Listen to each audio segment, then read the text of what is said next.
Bayangkan, kelompok bersenjata dari Yaman berhasil menembus salah satu sistem pertahanan udara tercanggih di dunia, Iron Dome, milik Israel. Suatu hal yang dulu dianggap mustahil, kini menjadi kenyataan di medan konflik Timur Tengah. Di balik keberhasilan ini, muncul pertanyaan besar, bagaimana bisa kelompok non-negara seperti Houthi menembus pertahanan Israel? Siapa yang membantu mereka? Kini, kita akan membahas strategi kompleks Houthi, evolusi senjata mereka, dan yang paling mengejutkan, peran tersembunyi Rusia dan Cina dalam konflik yang mulai menjalar ke Laut Merah dan mengancam stabilitas global.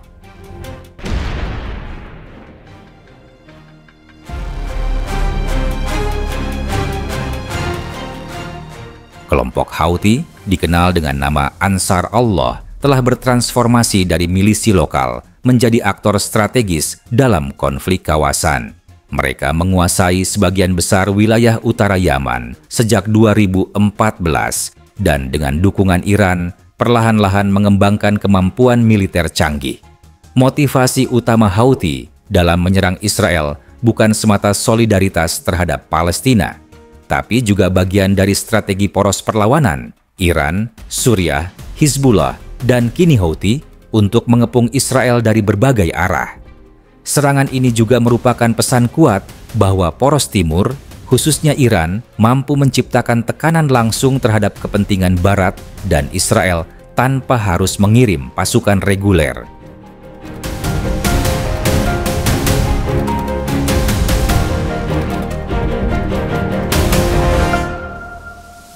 Dulu hanya punya senjata ringan, kini Houthi punya rudal balistik, rudal jelajah, hingga drone kamikaze jarak jauh, rudal Quds dan Badr, serta drone seperti Sama 3 dan Wa'id digunakan untuk menembus sistem pertahanan musuh dari jarak lebih dari 1000 km. Teknologi ini tak lepas dari peran Iran. Namun, dalam beberapa laporan intelijen Barat disebutkan bahwa komponen kunci seperti sistem navigasi satelit, chip pengatur jalur, dan software penargetan berasal dari pasar gelap internasional dan sebagian besar dilacak ke jalur yang berhubungan dengan Cina dan Rusia.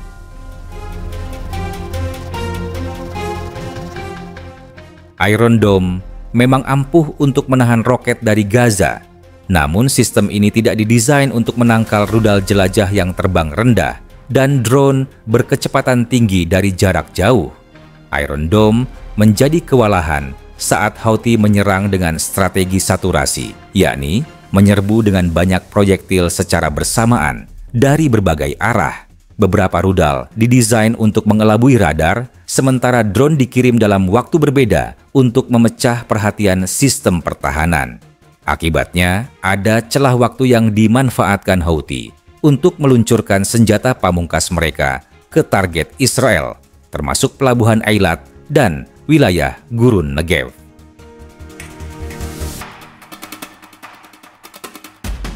Strategi Houthi menggabungkan elemen militer dan psikologis. Mereka menciptakan kabut perang digital, yaitu membuat kebingungan lewat gelombang serangan drone, pemalsuan koordinat GPS, hingga jamming sinyal komunikasi. Ini membuat Israel kesulitan membedakan antara ancaman nyata dan umpan. Dalam beberapa kasus, rudal balistik diluncurkan setelah Iron Dome sibuk menanggapi puluhan drone. Alhasil, beberapa proyektil berhasil lolos dan menciptakan ledakan di lokasi yang sensitif, walau Israel membantah sebagian klaim tersebut. Namun, kehadiran drone dan rudal dari Yaman yang bisa menjangkau Israel adalah bukti nyata perubahan medan tempur regional.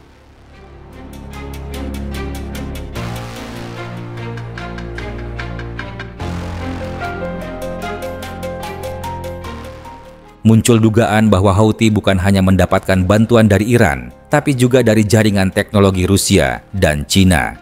Rusia, yang saat ini terlibat konflik di Ukraina, memiliki kepentingan untuk mendiversifikasi tekanan terhadap negara-negara Barat. Dengan memperkuat sekutu-sekutu non-negara seperti Houthi, Rusia menciptakan gangguan terhadap aliansi Amerika Serikat dan sekutunya di Timur Tengah. Rusia juga disebut memberikan data teknis dan simulasi peluncuran rudal jarak jauh kepada Iran yang kemudian dibagikan ke Houthi. Sementara itu, China memainkan peran berbeda.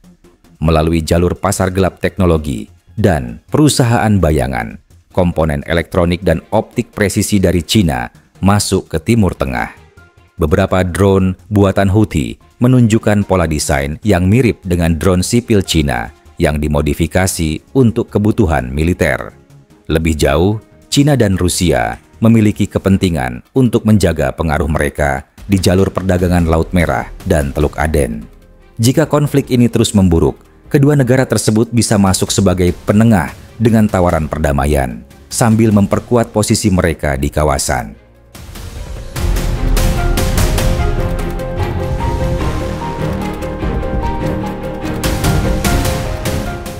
Serangan Houthi di Laut Merah membuat ratusan kapal dagang mengubah rute pelayaran. Ini berdampak langsung pada biaya logistik global dan mengancam jalur energi utama dunia. Amerika Serikat dan negara-negara NATO mulai mengirim kapal perang ke kawasan tersebut, membentuk koalisi pertahanan maritim, tapi serangan tetap terjadi. Israel pun terpaksa menyebar sistem pertahanannya ke arah selatan, dan Laut Merah membuat mereka kehilangan keunggulan konsentrasi di front utara, terutama terhadap Hizbullah di Lebanon.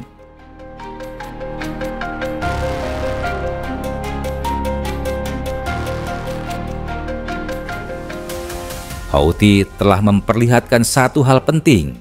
Perang modern tidak selalu dimenangkan oleh teknologi paling mahal. Dengan strategi gerilya, teknologi cerdas berbiaya rendah, dan serangan terkoordinasi, mereka mampu mengecoh sistem bernilai miliaran dolar seperti Iron Dome. Serangan mereka bukan hanya simbolik, tapi juga strategis. Mereka mengubah wajah perang dari konflik frontal menjadi asimetris, dinamis, dan global.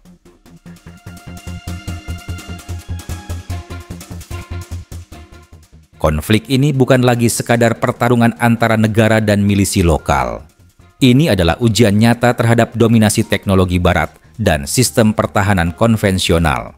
Di balik layar, Rusia dan China memainkan catur geopolitik, mendukung secara tidak langsung pihak-pihak yang dapat mengguncang tatanan dunia saat ini. Pertanyaannya, kini, siapkah dunia menghadapi eskalasi perang proksi generasi baru ini?